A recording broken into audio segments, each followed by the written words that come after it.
1979, and the energy crisis of '73 was still fresh on everyone's minds. Truckers' take-home pay was being eaten alive by the rising costs of diesel fuel. We got a problem, and it's everybody's problem. We'd prefer that you didn't buy it. Independent truckers were most impacted, and they announced they had plans to strike. So people panicked. There's no gasoline. It's ridiculous.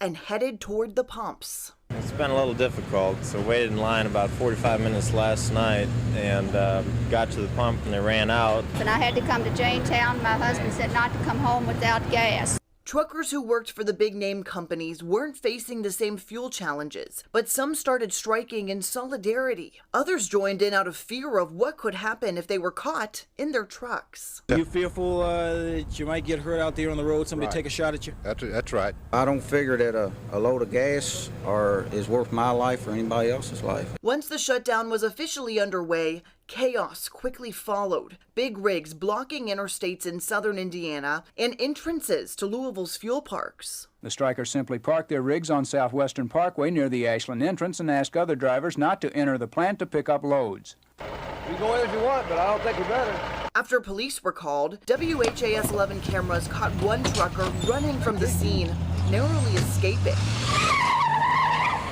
Another WHAS 11 crew caught this moment at the site of another protest across town. One man lighting a fire and nearly burning himself.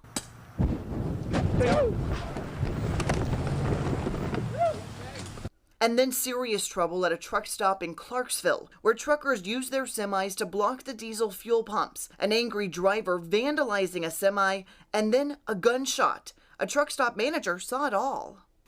Pickup truck pulled in. I seen a man jump out with an iron tool and start swinging it, and the next thing I know, I heard a shot.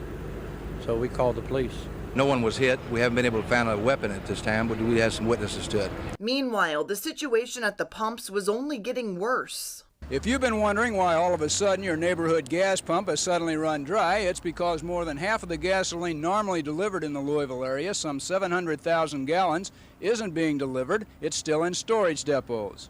During the shortage, gas station employees were forced to expand their responsibilities, becoming not only sellers of fuel, but controllers of chaos, as irate customers waited in line for hours. This is the third station I've been to. I think people are very much overreacting. And then it wasn't just panic at the pumps. It was panic about what wasn't being delivered. So Kentucky Governor Julian Carroll called in some help.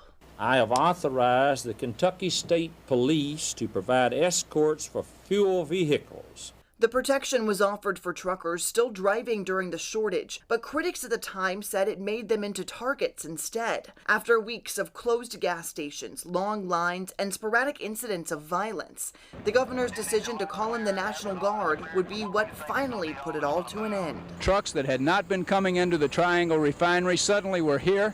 They've been here all day Saturday, and nearly 1 million gallons of gasoline have rolled out of here to points in Louisville and the rest of Kentucky. Days later, normalcy started to return to Louisville's streets. Most independent outlets, like this one, got a load of gas over the weekend, and for now are in good shape. And protests came to an end.